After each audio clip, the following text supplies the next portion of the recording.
Hello, and welcome to the Youth at the Table podcast. This podcast focuses on empowering young individuals and amplifying their voices. Its primary objective is to highlight the stories of youth who are making a positive impact in their communities and deserve more recognition to share their story. Today, I'm very proud to have Addie Lentzner as our guest. Welcome, Addie. We're happy to have you today. How are you doing? I'm good. Thank you so much. I'm so excited to be here. Me too. It's been a very long time since I wanted to talk to you, so I'm very excited for you to be here. So I want to ask you first, could you please introduce yourself and share more about what you do these days with our audience? Because everybody wants to know what you do. Yeah. Yeah, of course. So hi everyone, I'm Addie. I am a student. I graduated high school and now I'm a college student at Middlebury Middlebury College in Vermont. And I am really passionate about activism. Specifically, I do a lot of like anti-racism work and work around like education justice, and also like homelessness and poverty. So I work with the Vermont Student Anti-Racism Network, which is this group in Vermont that we just our mission is to achieve education without racism through education about racism. So we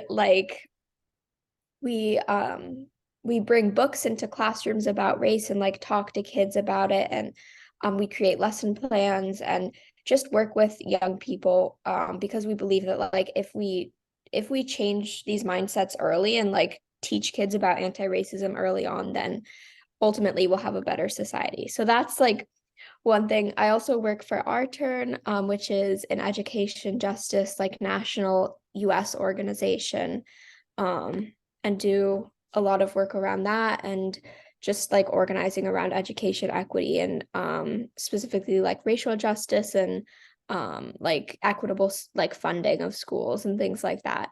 So those are like the two main things. And then there's a couple other things, but that's like the main thing. Thank you so much for sharing that. It's very interesting for me when you talked about teaching about racism within the educational system. Can you elaborate a little bit more about what you exactly mean by doing that, and what are the types of the work that you do in that section? Yeah, of course. So we we started this program, I think it was 3 years ago. It was like right when COVID started, and we it was me and a group of other like high school students, and we were talking about how like we really wanted to do something to help build an anti-racist society. And we were talking about how young people, like if we're able to teach young kids about race and about anti-racism when they're young, then they're going to grow up and hopefully become adults who are more aware and willing to build a better society. So we got a grant. Oh, sorry. No um, problem. we got a grant and we donate books to schools about race. So either like books about racism or books that like highlight diverse characters. And we bring them into schools and teach lessons on them. And it's been like really amazing just to be able to talk to young people about these topics, because like they usually aren't exposed to it in school otherwise. And it's really important, at least we believe, that if we get in there early and like talk to them, then that can really make a big impact later on. I agree. I think through my own work, I've learned that raising awareness and education is the best way to go if you want to create like long lasting change, because that's how, values change, and that's how, big things, start getting correct, because, education has the most power. And I'm very happy that you've chosen that route of raising awareness and doing that through education. And I'm very, very proud of what you guys do. So I wanted to ask, you mentioned you started this project at the beginning of the pandemic, right? How was Yeah. navigating big projects like this in the pandemic? And how did you even, I guess, manage with everything going online and like, a big pandemic happening? Yeah. Yeah, it was pretty stressful. I mean, all it it was a really stressful time to grow up and to be a teenager, when COVID happened. And um, I think so the group started, we were all on Zoom. So we met virtually. And I think we were all sort of feeling like we were stuck in our rooms, it was a horrible situation with so many deaths and just so much horrible things happening. And on top of that, in the US, George Floyd was murdered that spring. And so we were kind of like, we can't just sit here in our rooms and do nothing. We have to do something. So we decided to focus on racism, and we started this group, and we initially did all the lessons virtually. So we like zoomed into classrooms with all the kids in their own Zoom boxes in their houses. And um, it was really interesting. It was definitely like not ideal. And, you know, it was really, really hard to navigate that during COVID. But I think it also helped us in the way that like it pushed us to say like this is enough. Like we can't stay silent anymore. We have to do something. Wow, that's very nice because I think when the pandemic hit, there was this moment where we all just didn't know what to do next. And the fact that you guys got together and you use that time when everybody was isolated and they're in their own home to educate and raise awareness, it's pretty huge. And it's very impactful. Thank you guys. I mean, it's been awesome the work that you've been doing.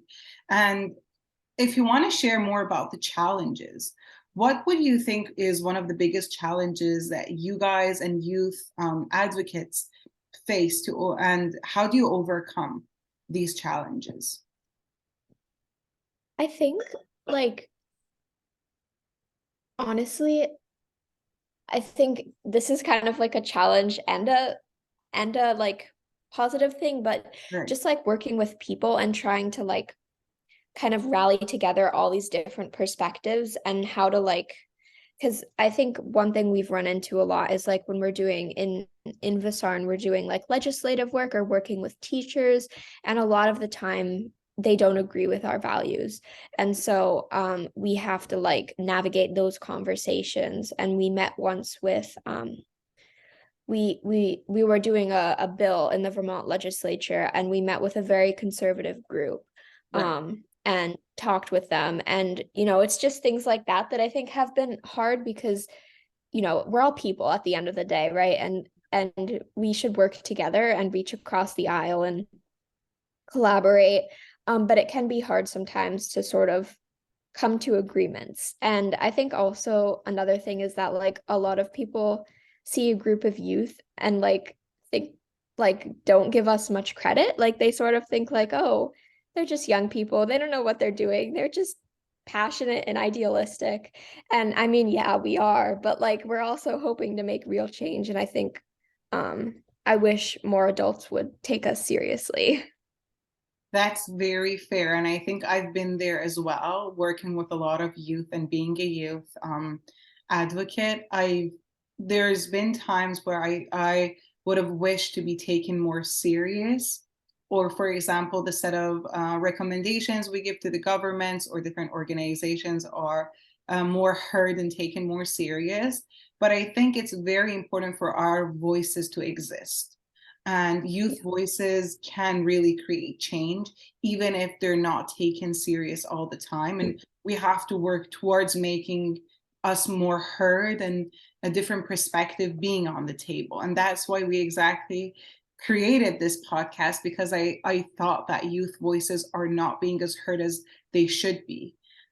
So yeah, thank you so much for sharing that challenge. And I think with the work that youth advocates like you do, eventually there's going to be enough positive impact that there is no way that they can't see us. They should see us. And so, yeah, thank you so much for sharing that. And I guess, how do you guys deal with those moments of challenge? What's your way around figuring out a solution, or have you found any solutions so far?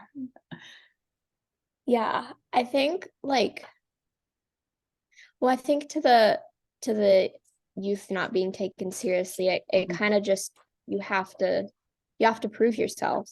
Right. And I think I think like a lot of when we first went into classrooms, like a lot of teachers didn't even respond to us when we reached out to them and said like, hey, like, are you interested in this? And after the first few, like, a few teachers were like, okay, yeah, we'll try it. And they were very supportive and gave us like quotes of like the experience, and we were able to use that and say like, look, like we actually are making a difference. These teachers are saying like this is good, and that kind of helped us get more traction.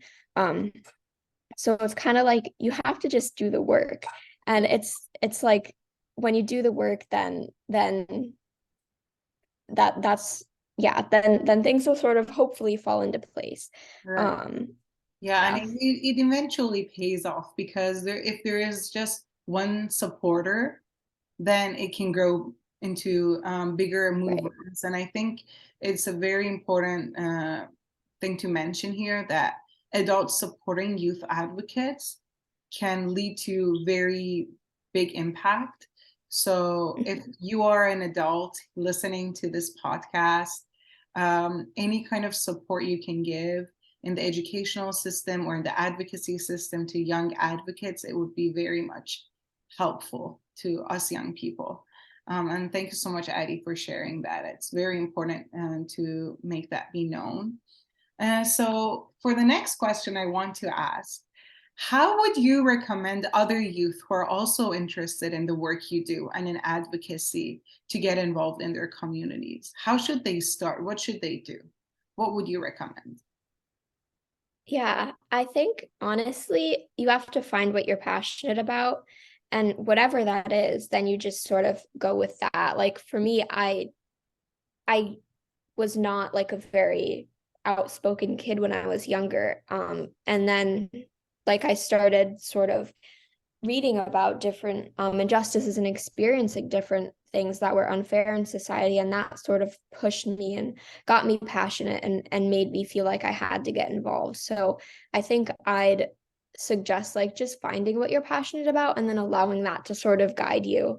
um and I think that's the best way to make change. And of course, like there are going to be roadblocks and it's not going to be easy, but like I think it's really empowering to think about the fact that like you're not alone. Like there are so many other young people and older people who are in this work and do fighting the same fight as you. So even if it feels like you don't know how you can get involved, or you don't know if you have the courage to speak up, just you're not alone. And I think just follow your passions, and that's what I'd suggest. Yeah, that's very important. I think also being observant of the society we live in, and I Mhm. guess seeing the problems and where your passion lies towards fixing a problem, as you mentioned, is very important because sometimes things happen, and because it hasn't necessarily affected us directly, we may not understand the impact it's going to have on communities. And so, valuing other people's experiences and being open to hearing those can very much lead you to a better understanding of what's really going on and how every person's experience is different, and how Yeah. being an ally to a lot of different communities can actually be a very huge impact. So yeah, I think that's very important. Thank you so much for sharing that. I think in today's world it's very hard to find passion sometimes because there's lots of opportunities out there. So making it a focus of yours to find something that you're really passionate about to be part of is very important. So thank you so much for sharing Yeah. that.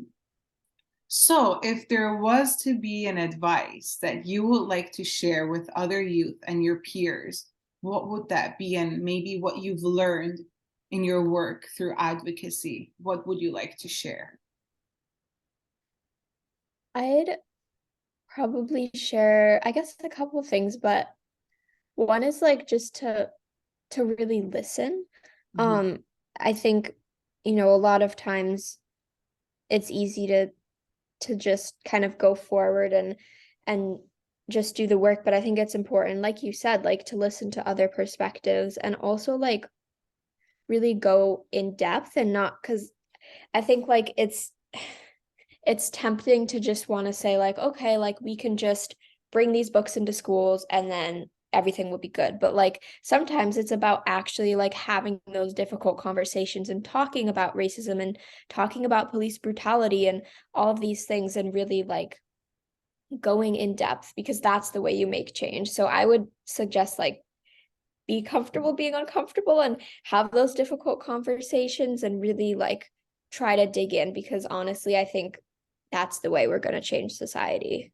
That's so true. Yeah, thank you so much for sharing that perspective. I also think that in order to be able to make changes, youth, as you mentioned, we have to step out of our comfort zone Yeah, and make sure that we are, first of all, educating ourselves and at the same time being open to hearing other experiences and exactly. actively looking into how to better our own advocacy journey as well. As you mentioned, yes, bringing books into classrooms and talking about racism is a huge step, but it may not be enough, and it could be the start of something bigger.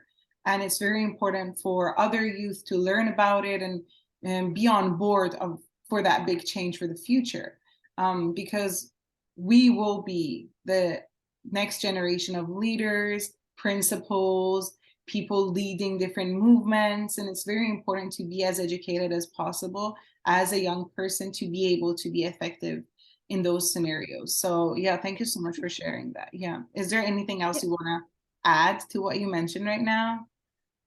I guess, I mean, really, I feel like the one thing that is on my mind is that I think it's like easy to get caught up in like just I don't know how to explain it, like wanting to just change everything. And I think it's important to remember like the people behind all of these systems that exist in the world, and really like remember like who it is you're trying to impact, whether that's yourself or other people, and really realizing like the humanitarian aspect of things, because I think it's easy to say like, oh yeah, like I want to become a politician and change this and this and this law. But I think especially for people who have more privilege, like it's important to kind of step back and say like, hey, like just think about like think more about what it is you're trying to do and really be reflective on that, and not just go out and act.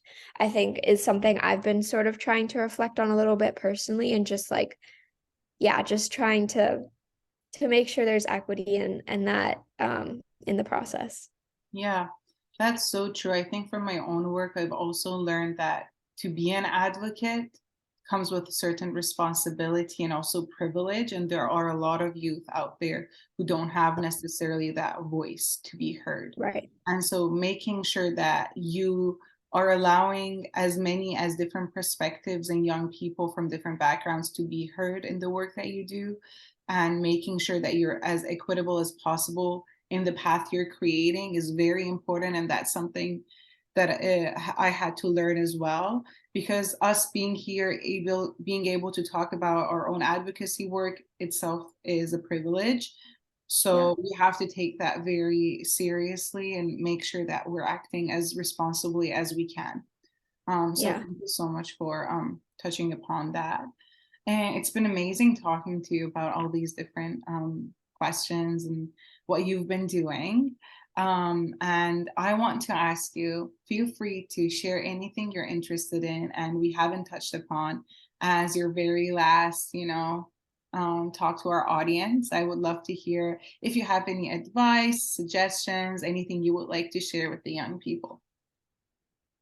Yeah. I mean, I think I just say it's a very it's a very complex world out there. And I think I really like what you said, Matina, about like even being in this space right here is a privilege. And I think, I think what I would say is, um, on the one hand, like take it one step at a time.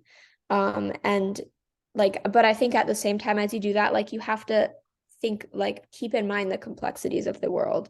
I think it's easy to like simplify things and sometimes tempting to do that, but I think it's important to like think about how all the systems are in play and like what is causing certain inequities and things like that. Um, and just yeah, remember who you are and make sure to listen to other people. Something I've definitely learned a lot over the past few years is like sometimes I just want to talk about something, but it's really powerful just to sit back and listen to other people. So I would probably end with that. Yeah, thank you so much for sharing that. I think it's very important what you mentioned. Sometimes being a good listener and just being there as a supporter, it can have as much as an impact as being the advocate. So thank you so much for sharing that. I think it's very important for a lot of youth to know that. It's been amazing talking to you, and I hope we can have you in our future episodes talking more about the work you do. And thank you again for making the time to be here on the podcast. Yeah, of course. Thank you so much.